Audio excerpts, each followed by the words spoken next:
ஐயோ! எனக்கு என் குழந்தை இந்த விஷயத்துல மாத்தவே முடியல. அந்த பழக்கத்த கொண்டு வரவும் முடியல. என்ன பண்றதுன்னே தெரியல. ஏங்க என்ன ஆச்சு? ஏன் அப்படி சொல்றீங்க? அட ஆமாங்க. என் பையனுக்கு 3 வயசாச்சு. 3 வயசு ஆயும் பாத்ரூம்குள்ள போய் அவனுக்கு உச்சா போக தெரியல. டாய்லெட் போக தெரியல. எப்ப பார்த்தாலும் நின்னபடியே போறான். இல்லனா டைப்பர் போட்டு விட்டா டைப்பர்லயே போயிடுறான். என்ன பண்றதுன்னே தெரியல. பெட்ல விளையாடிட்டு இருந்தா பெட்லயே கூட போயிடுறான். இதுக்கு என்னதான் பண்றதுன்னு எனக்கு தெரிய மாட்டேங்குது. அப்படின்னு புலம்புற பேரண்ட்ஸா நீங்க? அப்போ இந்த வீடியோ உங்களுக்காக தான். கண்டிப்பா இந்த வீடியோ ஸ்கிப் பண்ணாம பாருங்க லாஸ்ட் வரைக்கும். உங்க குழந்தைக்கு இந்த மாதிரி பிரச்சனை இருந்தா கண்டிப்பா தீர்வு கிடைச்சிரும். வாங்க வீடியோக்குள்ள போலாம். என்னதான் நம்ம குழந்தைங்க மேல as a பேரண்டா நம்ம உருகி உருகி பாசம் வச்சாலும் அவங்க வளர வளர சில விஷயங்கள் வந்து நமக்கு இரிட்டேட் பண்ணதான் செய்யும்.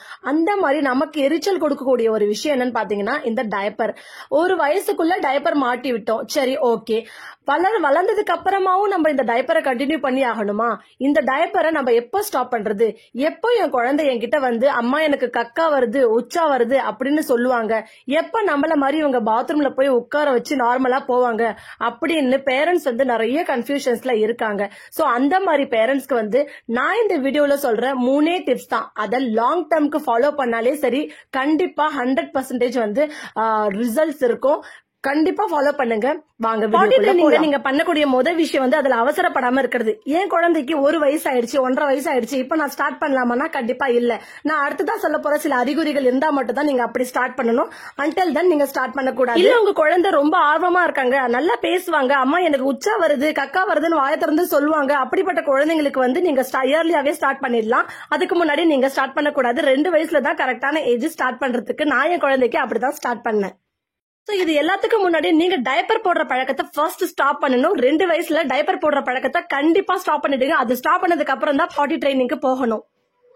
சோ என் பேபி வந்து எப்படி பாட்டி சீட்ல உட்காரத்துக்கு ரெடின்னு நான் கண்டுபிடிக்கிறது, எதெல்லாம் வச்சு கண்டுபிடிக்கிறது அப்படின்னு பாத்தீங்கன்னா, ஸ்டடியா நடப்பாங்க, ஓடுவாங்க, நல்லா நடப்பாங்க, நல்லா ஓடுவாங்கன்னா அவங்க ரெடி. அப்புறம் ப்ராப்பரா வந்து யூரினும் போவாங்க. அப்புறம் கக்கா வருதுன்னு சொல்லுவாங்க. அப்படி இல்லைன்னா வந்து ஃபேஸ்ல வந்து எக்ஸ்பிரஷன்ஸ்ல வெளிப்படுத்துவாங்க. ஒரு மாதிரியா முக்கிற மாதிரி ஒரு எக்ஸ்பிரஷன் கொடுப்பாங்க, வயிறு வலிக்கிற மாதிரி ஒரு எக்ஸ்பிரஷன் கொடுப்பாங்க. அதாவது இல்லைன்னா டயப்பர் போட்டுக்கிட்டே ஏதாச்சும் ஒரு இடத்துல விளையாடிட்டு இருந்தாங்கன்னா அங்க போய் உட்காந்துப்பாங்க. அங்க போய் உட்காந்துட்டு ஒரு 5 நிமிஷத்துக்கு சைலண்ட் ஆயிடுவாங்க. அந்த மாதிரி இருந்தா அப்புறம் வந்து அவங்களாவே அவங்க பேண்டையோ இல்ல ஜட்டியவோ கரெக்டா ட்ரை பண்ணுவாங்க. அப்படி இல்லைன்னா வந்து அவங்களுக்கு போவல் மூவ்மெண்ட்ஸ், அந்த வயித்தை கலக்க ஸ்டார்ட் பண்ணியாச்சுன்னா வந்து கக்கா வர மாதிரி இருந்துச்சுன்னா ஒரு மாதிரியா வந்து முக்குற சத்தம் மாதிரி போட்டு அந்த மாதிரி ஒரு மாதிரியா பண்றது. இந்த மாதிரிலாம் வந்து அறிகுறிகள் இருந்தா வந்து உங்க குழந்தைங்க ரெடி ஆயிட்டாங்க பாட்டி சீட்ல உட்காரத்துக்கு அப்படின்னு அர்த்தம்.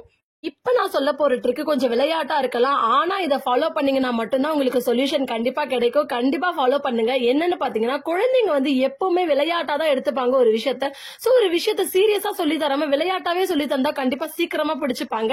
என்னன்னு பாத்தீங்கன்னா, உங்க குழந்தைங்க முன்னாடி நீங்க ஒரு குழந்தையா மாறிடுங்க. ஒரு குழந்தையா மாறிட்டு கக்கா வந்தாலும் உச்சா வந்தாலும் மாமி வந்து பாட்டி சீட்ல தான் உட்காருவேன் அப்படின்னு சொல்லிட்டு அவங்க கிட்ட நடிச்சு காட்டுங்க.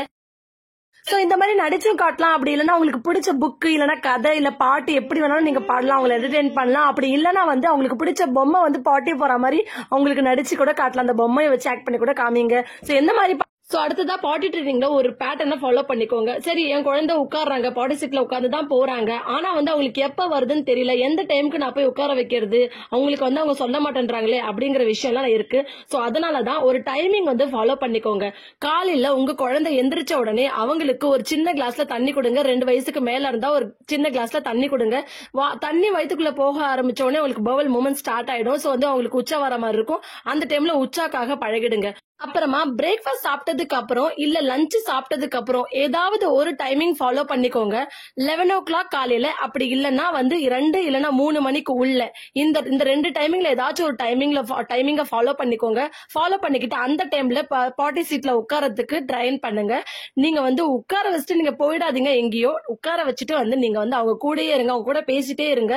கொஞ்ச நேரம் வந்து ஃபர்ஸ்ட் ஸ்டார்டிங்ல வந்து அவங்க போக மாட்டாங்க தான், ஆனா போக போக அவங்களுக்கு பழகிடும். சோ பாட்டி சீட்ஸ்லாம் வந்து எங்க பிளேஸ் பண்ணணும் அப்படின்னு பாத்தீங்கன்னா, பாத்ரூம்குள்ள தான் பிளேஸ் பண்ணி ஆகணும். ஆனா இந்தியன் பாத்ரூம்ஸ் வந்து அவ்வளவு சேஃப் இல்ல நம்மளுக்கு. நம்ம 1008 விஷயம் உள்ள வச்சிருப்போம். அதனால நம்ம நின்று அங்கேயும் பாத்துட்டு இருக்க முடியாது.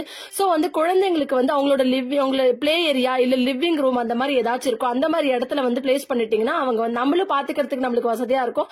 அவங்களுக்கும் வந்து டிஸ்டர்பா இருக்காது. வேற எந்த விஷயமும் நம்ம கண்ணு முன்னாடி இருக்கிற மாதிரியும் இருக்கும். சோ என்னோட குழந்தை ஜிவாக்கு நான் வந்து 2 வயசுல இருந்து டைப்பர் போடுற பழக்கத்தை ஸ்டாப் பண்ணிட்டேன். பிப்ரவரி மந்த் அன்னைக்கு நாங்க பர்த்டே செலிப்ரேட் பண்ணோம். அன்னையோடவே நான் டைப்பர் போடக்கூடாது அப்படிங்கிற ஒரு முடிவு எடுத்து ஸ்டாப் பண்ணிட்டேன். அதுக்கப்புறமா வந்து பாட்டி சீட் வாங்கி அவங்களுக்கு ட்ரெயின் பண்ண ஆரம்பிச்சோம். அந்த இடைப்பட்ட காலத்துல அவங்க வந்து பெட்லயும் உச்சா போவாங்க. அவங்க இருக்கிற இடத்துல ஃபுல்லாவே அசிங்கம் பண்ணிடுவாங்க தான். ஆனாலும் அதை பெருசா எடுத்துக்காம அதுல பொறுமையா இருந்து இந்த விஷயத்துல பொறுமையா இருந்து அவங்களுக்கு கொஞ்சம் கொஞ்சமா ட்ரெயின் பண்ணி அவங்க இப்போ நல்லாவே பாட்டி சீட்ல இல்ல டைரக்டா டாய்லெட்லயே உட்கார்ற மாதிரி இப்போ அவங்களா போய் உட்கார்ந்து அவங்களா கிளீன் பண்ணிட்டு அவங்களாவும் தண்ணி ஊத்தி வாஷ் பண்ணிட்டு வெளியே வந்துருவாங்க. அந்த அளவுக்கு இருக்காங்க.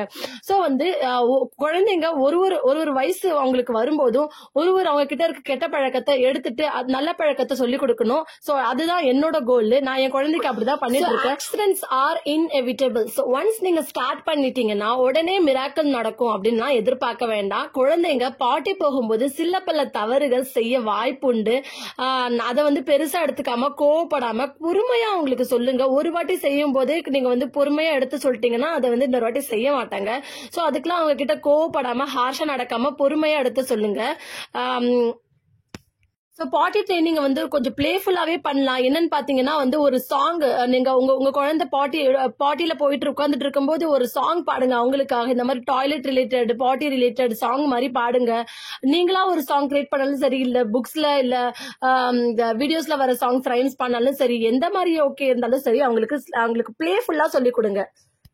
சோ நியூ பேரண்ட்ஸ்க்கான ரொம்ப ஒரு பெரிய ரகசியத்தை நான் இப்ப உடைக்க போறேன். சோ ஜென்டிலான மசாஜ் ஆயிலால டெய்லியும் தொப்புள் கொடியை சுத்தி clockwise anticlockwise செய்யறது தினமும் அவங்கள பாட்டி போக ரொம்ப ரொம்ப ஹெல்ப்ஃபுல்லா இருக்கும்.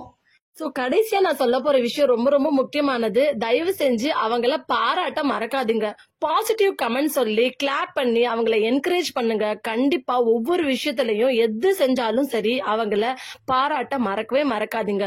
சோ பாட்டி ட்ரைனிங்க்கு டைம் எடுக்கும். சோ ஃப்ரஸ்ட்ரேட் ஆகாம டிஸ்கரேஜ் ஆகாம சொல்லி ஃபர்ஸ்ட் டைம் பேரண்ட் ஆனவங்களுக்கும் தென் குழந்தை பிறக்க போறவங்களுக்கும் இந்த வீடியோ வந்து ரொம்ப ஹெல்ப்ஃபுல்லா இருக்கும். கண்டிப்பா சேவ் பண்ணி வச்சுக்கோங்க. உங்க ஃப்ரெண்ட்ஸ்க்கும் ஷேர் பண்ணுங்க.